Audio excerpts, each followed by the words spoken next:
오늘 종료주일 우리 기도하신 집사님 기도 내용 중에 나온 대로 예수님이 이제 십자가 지시는 그 첫 발걸음 디딜 때 사람들이 종려나무 가지를 흔들면서 호산나 하고 그저 대환영을 하다가 좀 며칠이 안 돼서 십자가에 못 박아라 하고 반역하고 배신하는 그런 장면들을 우리가 다 알고 그 내용을 같이 기억하고 있습니다. 아마 기도하신 대로 우리 속에도 그런 부분이 있지 않나 이런 생각도 같이 나누게 되는데 오늘 본문도 그런 맥락에서 고백과 진심이라는 제목을 한번 붙여봤어요. 고백은 하지만 진심이 어디 있는가? 하트가 마음에 있고 그 말이 하트에서 나오는 게 아니고 그냥 어디서 딴 데서 나와서 귀로 들어왔다가 하트로 그치지 않고 그냥 입으로 그냥 줄줄 새 나오는 이런 고백, 진심과 거리가 먼 고백, 참 이런 것이 있을 수 있다. 이런 면에서 종류줄 메시지로 한번 생각하게 됩니다. 이 본문 속에 예수님이 제자들에게 너희는 나를 누구라 하느냐 하고 묻습니다. 우리도 예수님이 누군가 하는 것을 우리 개인적으로, 객적으로 답을 가지고 있어야 될 것 같아요. 옆에 사람 쓸려다니는 그런 답이 아니라 예수님이 내게 누군가, 너는 나를 누구라 하는데 우리 이 교문답을 앞둔 자녀들도 예수님이 내게 어떤 분인가를 좀 생각해보고 글을 한번 적어보자 이렇게 이야기했어요. 챗 GPT에다가 물어보면 지 똑똑하다고 온갖 지식 다 끌어내서 예수님은 뭐 어쩌고 저쩌고 다 하겠죠.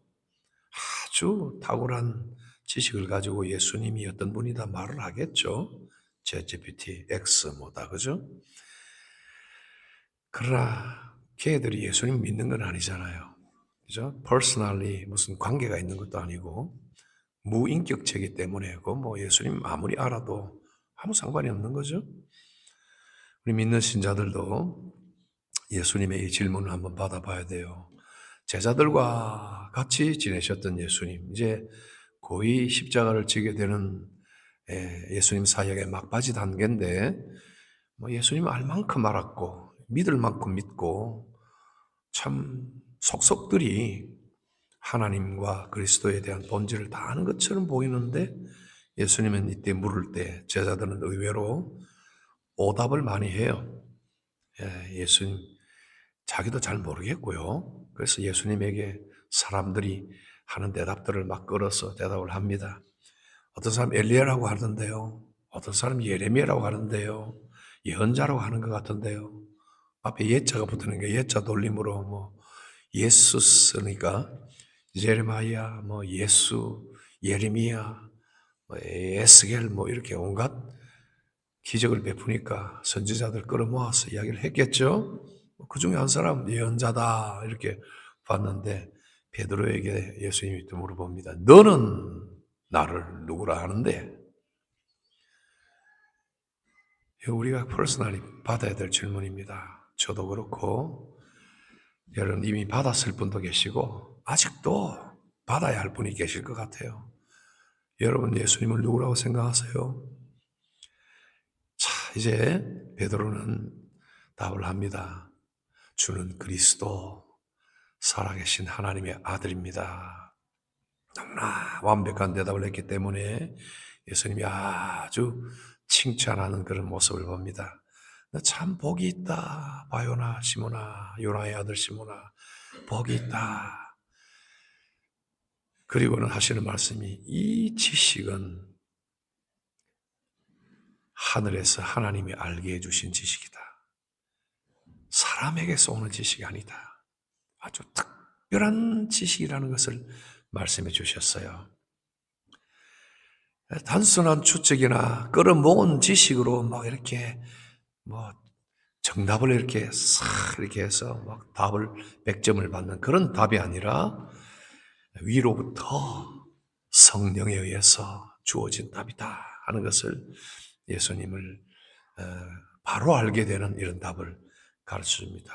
우리도 예수님을 정말 내 심장이 터져서 조각이 나도 그 예수님이 나의 그리스도요 하나님의 아들이다, 나의 주인이고 나의 왕이다 하는 고백이 우리에게 있다면 그것은 하늘의 지식으로 우리에게 주신 놀라운 복입니다. 이 고백은 심장에서 터져나오는 이야기죠. 그런데 사랑하는 여러분, 그런데 그 진심 속에 무언가 좀 문제가 있을 수 있다는 걸 또 가르쳐 줍니다. 우리가 놓치지 말아야 할 중요한 포인트예요. 오늘 우리가 예수님 생각하면서 종려나무 가지를 흔들던 그 어린 아이들과 무리들처럼 우리도 예수님을 향해서 할렐루야 막 부르고 감사하고 영광 돌린다고 하지만 그러나 우리가 알아야 할 중요한 것, 베드로는 이런 중요한 계시를 받았지만 그 바로 뒤에 삶에서는 여전히 인간적인 판단과 생각에 흔들리는 모습을 보여주고 있다는 겁니다. 잠시 뒤에 우리가 오늘 읽은 성경 바로 뒤에 보면 여러분이 눈을 읽어도 바로 나옵니다. 예수님이 나는 십자가에 달려서 고난을 받아야 한다 말씀하실 때 그렇게 하면 안 됩니다 하고 탁 막아서는 거예요. 이 장면에서 우리가 깨달아야 할 것이 있습니다. 예수님을 구주로 아는 계시를 받았다고 해서 예수님의 모든 것을 완전히 이해한 것은 아니다. 그리고 믿음과 삶 속에서 여전히 자라야 할 부분이 있다. 그리고 그 속에 연약함이 같이 동반되어 있다 하는 사실입니다. 첫 번째 오늘 생각할 메시지가 입니다. 하나님이 주시는 계시의 은혜로 깨달음을 받은 것은 귀중하지만 그걸 붙잡는 우리의 마음이 온전히 바로 서고 준비가 되고 무장되지 않으면 여전히 흔들릴 수 있다는 것입니다. 죄성을 가진 우리 인간, 연약한 우리 인간의 판단력과 안락함을 추구하는 우리의 안일한 마음들이 하늘의 계시를 받았다고 하더라도 곡해와 오해와 두려움으로 이어질 수 있고 불신앙으로 빠질 수 있다 하는 것을 보여주며 더 나아가서 적 그리스도의 모습으로 나타날 수 있다 하는 것을 보여줍니다. 우리가 배울 교훈은 무엇입니까?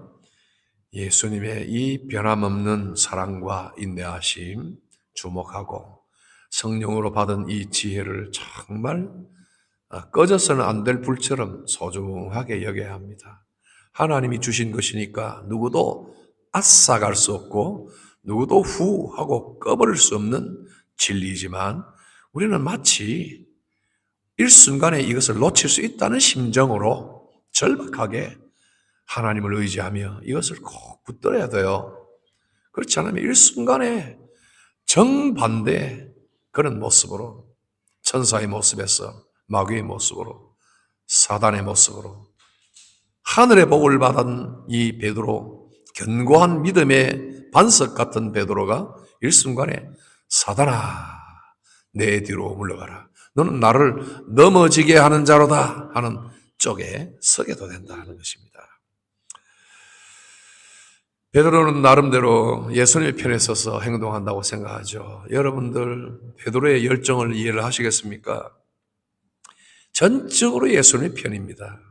지금까지 어떤 제자들보다 전적인 믿음, 참으로 하늘에 신령한 믿음 가지고 있는 사람이에요. 그리고 행동을 하지만은 오히려 하나님의 일을 가로막는 치명적 실수를 범하게 되었습니다. 여러분 감람산에서 좀 뒤에 예수님이 붙잡히실 때도 그래요. 그 주간 마지막 다 돼갈 때 마찬가지 정의감이 가득했던 베드로는 예수님이 순순히 그냥 이 유다에 의해서 끌려온 그런 무리들에 의해서 뭐 칼을 들고 몽치를 들고 뭐 횃불을 들고 우르르 몰려와서 예수님을 잡으러 왔을 때 여러분, 베드로가 하는 행동을 생각해 보세요. 어느 용감한 자가 그렇게 하겠어요? 전부 기가 죽어서 대세에 밀려가지고 말도 한마디 못할 그런 순간에 베드로가 칼을 빼들었지 않습니까? 대제사장의 종의 말고의 귀를 쳐서 그냥 귀를 떨어뜨리지 않습니까? 정의감이 가득하고 예수님을 보호하려고 하는 그런 어떤 보디가드적인 그런 의리가 가득했던 사람이에요. 그런 중심을 우리 인간적으로는 높이 살 수 있습니다. 그럼에도 그의 편에서는 그렇습니다. 그의 편에서. 사람의 편에서는 그래요. 의리 있고 용감하고 충직한 제자였지만 그리스도의 편에서, 하나님의 편에서 그렇지 않은 것이 문제죠. 그 용기 있는 행동이 어떻게 됩니까? 실상은 혈기에 지나지 않고 만용에 지나지 않았을 뿐이었습니다. 왜냐하면 이 행동이 예수님의 대적 사역에 전혀 도움이 되지 않았거든요. 이건 그저 폭력이었고 방해만 될 뿐이었어. 예수님은 칼을 거두어라. 검으로 흥한 자 검으로 망한다. 이런 유명한 말을 남기시고 떨어진 그 제사장의 종의 귀를 집어서 붙여주는 기적을 또 베풀어 주셨어요. 하나님 아버지께서 메시아이신 예수 그리스도를 통해서 마시라고 주신 십자가의 잔을 누가 그 앞에서 어떤 용기와 의리로 그것을 막아설 수가 있겠습니까? 막을 자는 없는 것입니다. 그래서 우리가 생각하는 열정과 용기나 모든 겸손이나 헌신도 하나님 편에서 인정이 되어야 돼요. 그 행동에서 참 하나님이 인정하시는 그런 참된 아름다운 모습들을 참 우리가 계속 유지할 수 있는가, 이걸 봐야 됩니다. 100사람이 인정해도 하나님이 인정하지 않으시면 안 돼요. 100사람이 부정해도 하나님만 인정하시면 돼요. 그렇잖아요? 오늘 우리가 또 더 한 걸음 더 나아가서 교훈을 받을 것, 예수님은 이런 베드로를 통해서 우리에게 역시 배울 점이 없는가 이렇게 보여주시고 가르치시길 원합니다. 오늘 우리가 예수님의 음성을 좀 잘 듣게 되기를 바랍니다. 너는 나를 누구라 하느냐 할 때 여러분이 하는 고백을 따라서 참 복되다, 복 있는 사람들아 하고, 참 내가 하는 모든 일이 땅에서 매면 하늘에서도 매고 하늘에서도 또 내가 땅에서 풀면 하늘에서 풀릴 정도로 참 하나님의 뜻이 너를 통해서 다 이루어질 것이다 하는 놀라운 선포를 주시지만, 그러나 순간적으로 판단 미스로 넘어갈 수 있다는 걸 우리가 생각할 때 우리도 베드로처럼 넘어질 수 있다. 그래서 우리도 예수님에게 이런 지적을 받지 않도록 좀 주의를 미리미리 하는 것이 좋겠다 하는 겁니다.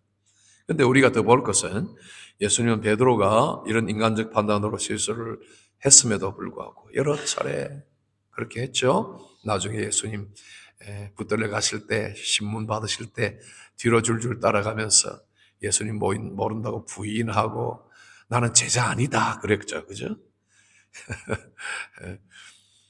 그리고 나중에는 저주하고 예수님 부인했잖아요. 그런 지경까지 내려가는데 그럼에도 불구하고 예수님은 베드로를 끝까지 포기하지 않으셨어요. 나중에 베드로를 참 제자의 길로 끝까지 찾아오셔서 이끌어 가시는 걸 봅니다. 이게 예수님에게 있는 변함없는 사랑과 훈계와 인내, 예수님에게 있다는 겁니다.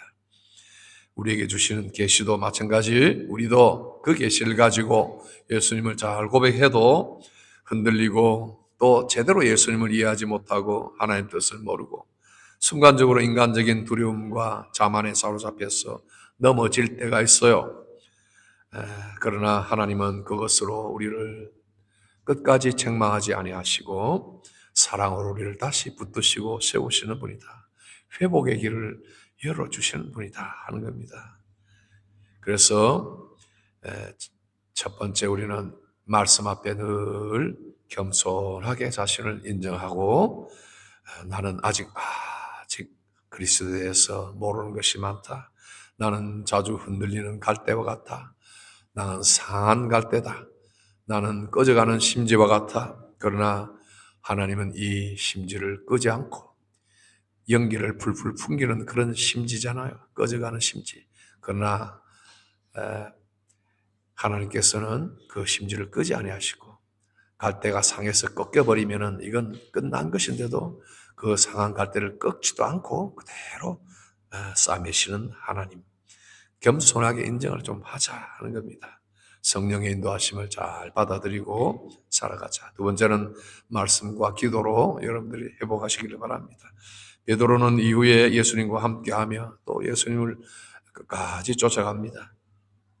나는 다 끝났다 하고 고기 잡으러 갔지만은 예수님이 다시 나타나서 그 앞에 나타날 때 베드로는 예수님의 모습을 알고 배에서 뛰어내려가지고 물길을 그냥 입은 옷 입은 채로 그냥 겉옷을 벗고 내렸다는 기록은 있지만은 뭐 벌거벗고 수영을 한 건 아니니까 그냥 입은 채로 뛰어내려가서 예수님께 달려왔던 그런 예수님을 향한 사랑이 있었던 사람입니다. 그래서 다시 예수님 앞에 나와서 그의 말씀을 듣고 마지막까지 제자로서 훌륭하게 참 생을 마쳤던 사람입니다. 우리도 무엇로 우리의 생명을 지탱하겠어요? 성경 말씀과 기도로 묵상하고 하나님께 마음을 우리를 다 내려놓고 열어놓고 흔들릴 때마다 다시 회복하는 그런 하나님의 손길을 봐야 됩니다. 그리고 세 번째로 예수님을 따라 실천을 하자. 계시를 받고 깨달은 것을 삶 속에서 실천하지 않으면 우리 지식은 아무짝에도 소용이 없어요. 여러분이 초등학교, 중학교, 고등학교 다니면서 모든 것 죽 짜고 외우고 시험지 외우고 했던 생물, 화학, 수학 여러분 삶에서 그것이 구체적으로 어떤 도움이 되나요? 여러분이 그것을 전공으로 삼고 꾸준하게 그것을 이용하지 않으면 아무 도움이 안 되죠. 우리가 하늘의 계시를 받았어도 그 계시를 마음에 간직하고 우리 삶 속에 꾸준히 부단히 지식을 이어가고 또 매일의 삶 속에서 십자가 복음의 길을 선택하는 순간에 우리 믿음은 살아있는 믿음으로 역사합니다. 내일부터 한 주간도 기도를 회를 가지는데 하나님께서 우리에게 주시는 또 회복의 기회로 삼기를 바랍니다. 제가 주보 내지에다가 글을 썼고 칼럼에도 글을 썼지만은 1월 달을 시작하면서 우리가 신년 첫 주일에 창조와 타락에 대해서 우리가 잠깐 묵상하고 1월 첫 주일에 기도했죠. 마귀가 인류의 첫 시조 아담과 하와 완벽한 사람들을 무너뜨렸다고 하면 우리는 오죽하겠나. 1월 달 첫 주에 우리가 묵상한 거죠. 그 마귀는 똑같은 계략과 탁월한 지략으로 우리 옆에 오늘도 여전히 존재하고 있으니 깨어서 기도하고 정신 차리자. 이게 첫 주의 말씀이에요. 지난 3개월 동안 여러분 그렇게 잘 지내왔나요? 아니면 여지없이 사방팔방 무차별 폭격을 당하고 살아왔나요? 자기 욕심에 끌려서 제 마음대로 이야기하고 자기 정욕에 끌려서 마음대로 시간을 보내고 3개월을 30년 살 것처럼 그렇게 살아오지는 않았나요? 여러분 아니면 정반대로 정말 그 말씀이 내게 힘이 되어서 그 기도가 내게 약이 되어서 한 주간 한 달, 석 달 지내면서 마귀의 모든 시험을 물리치고 그래도 꿋꿋이 지금까지 이어왔나요? 돌아보십시오. 어떤 상태가 됐나? 만신창이가 되어 있는지 너덜너덜한 걸레 조각이 되어 있는지 아니면은 아직도 무장한 그리스도인으로 서 있어서 지금 주님이 너를 통해서 믿음을 보겠다 하는 선언을 들으실 수 있는지 보십시다. 사랑하는 성도 여러분, 오늘 우리 성경 본문을 통해서 배운 대로 하나님의 계시를 마음에 가진 귀한 복된 은혜자들, 선물을 받은 자들, 그러면서도 우리 인간의 한계를 늘 인정하고 겸손히 주님을 따라가고 자 새롭게 회복하고 은혜를 받고 나가는 기회가 있어야 돼요. 바이러스가 수천 가지가 뛰어 돌아다닙니다. 그런데 여러분들은 다 그걸 다 이길 수가 없어요. 우리 성도들 중에 돌아가면서 가족이 그냥 아파가지고 지금 배소라 집사도 그렇고 고통당하는 그런 가정도 있고 또 한데 이게 지금 여러분 몸속에 다 돌아다니는 것들이에요. 그러나 여러분이 강하면 그걸 견뎌내고 버텨내고 건강한 사람처럼 행동할 수 있는 거예요. 그와 같이 믿음에 굳게 서서 우리 자신의 삶을 잘 돌아보고 우리 믿음이 겉으로만 있는지 말에만 붙어 있는지 고백에만 청산유수로 있는지 아니면 참으로 그리스도 안에서 살아있는 움직이는 믿음인지 점검을 하고 세상 살며 두려움이나 우리 판단에 흔들림이 있을 때도 겸손히 하나님 앞으로 돌아와 무릎 꿇고 회복하는 길을 선택해야 됩니다. 이것이 종려주일 우리 주님을 이름을 높이고 찬양하는 사람이 해야 할 일이고 그런 사람이 주님을 계속 찬양할 자격이 있는 것입니다. 기도합시다. 여호와 하나님 아버지, 우리 모든 성도들 복된 믿음 주셔서 이렇게 주일마다 시간마다 하나님을 찬양하고 예배하게 하시고 헌신하며 봉사하게 하시니 감사합니다. 이 믿음들이 참 믿음이 되어 인생 사는 동안에 당하는 모든 시험과 시련과 고통과 고난과 숨 쉴 수 없는 어둠 속에서도 빛을 잃지 아니하고 살아가는 놀라운 원동력 되게 하시고 우리 성도들이 이 세상이 다 무너질더라도 하나님을 향한 길이 열려 있음을 믿고 하나님 바라보고 새 힘 얻어 늘 주와 함께 승리하는 복된 성도들, 참 신자들 다 될 수 있는 그런 심장이 튼튼한 성도들 다 삼아 주옵소서. 예수님 이름으로 기도합니다. 아멘.